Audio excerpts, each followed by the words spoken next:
On va tout de suite retrouver notre envoyée spéciale en Russie, Elena Volochine. Bonjour, vous vous trouvez actuellement à Koursk. Quelle est la situation sur le terrain? De quelles informations disposez-vous, Elena? Alors ici à Koursk, on entend passer de très nombreux bombardiers assez régulièrement qui volent donc en direction de l'Ukraine. Ce qui est assez impressionnant, c'est de voir à quel point les gens ne sont pas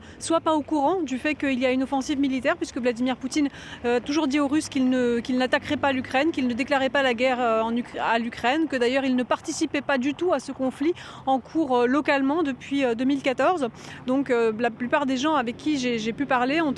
soit sont incrédules, totalement incrédules, soit ont une espèce de barrière psychologique et disent que non, il ne se passe rien, tout est absolument normal, alors qu'on entend ici ces bombardiers.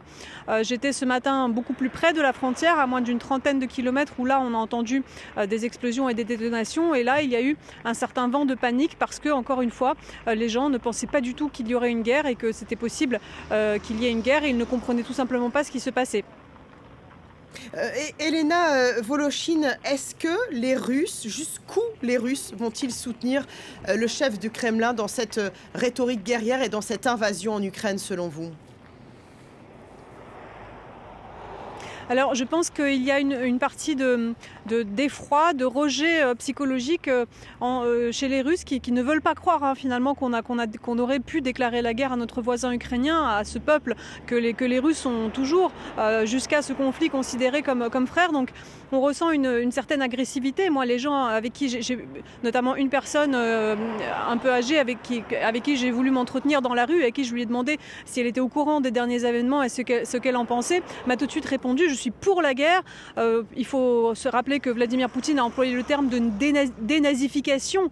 pour parler de l'opération en Ukraine. Donc elle m'a dit: je suis pour la guerre, il faut en finir avec les États-Unis, il faut en finir avec l'OTAN, et vous êtes des traîtres, les Occidentaux. Et vraiment, on sentait une espèce d'agressivité mêlée à une certaine angoisse de ce qui se passait réellement,